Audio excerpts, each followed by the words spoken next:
दोस्तों, आज योग गुरु बाबा रामदेव जो लगभग हर दिन टीवी चैनल्स की शोभा बढ़ाते हैं, उनको लगी है सुप्रीम फटकार, सुप्रीम कोर्ट से फटकार।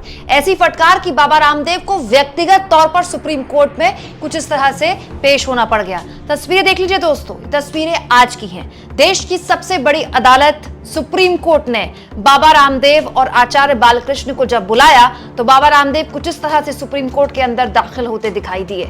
वैसे तो बाबा रामदेव के आगे माइक्स जब होते हैं, मीडिया जब होती है, तो बाबा रामदेव खूब बोलते हैं, लेकिन आज बाबा रामदेव की बोलती बंद थी। ऐसी बोलती बंद थी कि सुप्रीम कोर्ट के आगे बाबा रामदेव हाथ जोड़कर माफी मांगने को भी तैयार थे। बाकायदा उनके वकील ने तो यही कहा। दोस्तों, बाबा रामदेव पर कोर्ट की अवमानना का मामला था। कोर्ट ने उन्हें व्यक्तिगत तौर पर पेश होने को कहा था। इसको लेकर कई वीडियोस मैंने आपको इससे पहले भी दिखाई हैं।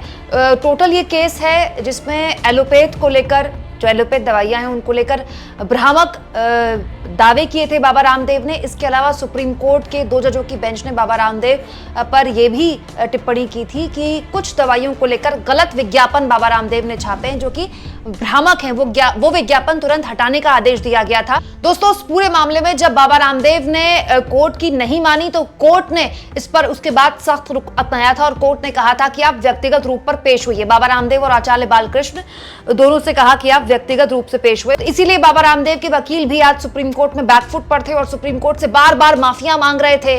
तमाम तरह की दलीलें दी जा रही थी कि बाबा रामदेव की कंपनी की मीडिया सेल को, जो मीडिया कोऑर्डिनेशन सेल है, उनको इस नोटिस के बारे में जानकारी ही नहीं थी। जज साहब ये, जज साहब वो, लेकिन कोई दलील नहीं चली। दोस्तों, पत्रकार प्रभाकर मिश्रा जो कि सुप्रीम कोर्ट कवर करते हैं, उन्होंने बताया कि बाबा रामदेव के वकील कोर्ट से बार बार माफी मांग रहे हैं, लेकिन कोर्ट माफ करने के मूड में नहीं है। सुप्रीम कोर्ट ने कहा कि हम अवमानना की कार्रवाई करेंगे, माफी स्वीकार नहीं।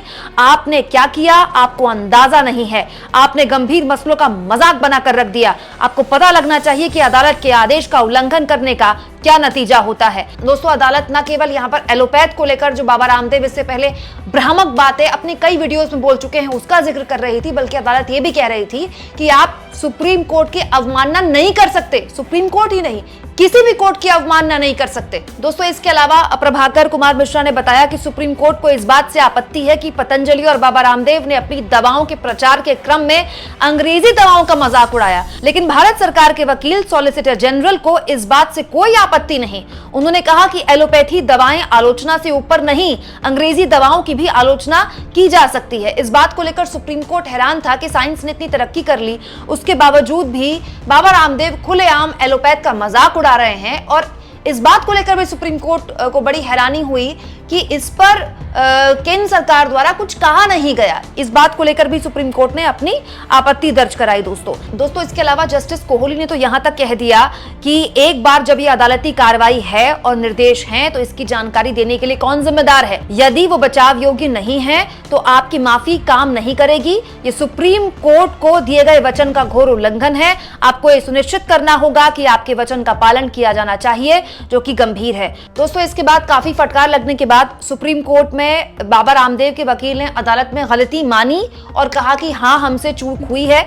जस्टिस कोहली ने कहा तो ये अंत है, अगर ये आपसे चूक है तो बस इतना ही, हम इसे स्वीकार नहीं कर सकते। सीनियर वकील सिंह ने कहा कि हम बिना शर्त माफी मांग रहे हैं। वो माफी मांगने के लिए यहां व्यक्तिगत रूप से मौजूद हैं, वो मतलब बाबा रामदेव खुद व्यक्तिगत रूप से मौजूद हैं। हम बिना शर्त माफी मांग रहे हैं।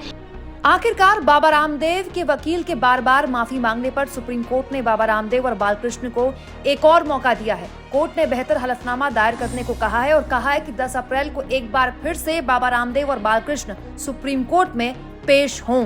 सुप्रीम कोर्ट में बिना शर्त माफी मांगने के बाद जब बाबा रामदेव बाहर आए तो उन्हें पत्रकारों ने घेर लिया। सुप्रीम कोर्ट कवर करने वाले रिपोर्टर अवैस उस्मानी ने रामदेव से पूछा कि आपने झूठ क्यों बोला, गलत दावा क्यों पेश किया। आपकी माफी को सुप्रीम कोर्ट ने मानने से इनकार कर दिया। इस पर बाबा रामदेव के पास बोलने के लिए एक शब्द तक नहीं था। हर लिहाज से दोस्तों, बाबा रामदेव ब्रांड बाबा रामदेव के लिए बहुत बड़ा झटका है। वो बाबा रामदेव जो किसी भी मुद्दे पर देश को ज्ञान देते फिरते हैं, चाहे वो इकोनॉमी का मुद्दा हो, चाहे वो पेट्रोल डीजल का मुद्दा हो, चाहे वो काले धन को लेकर मुद्दा हो।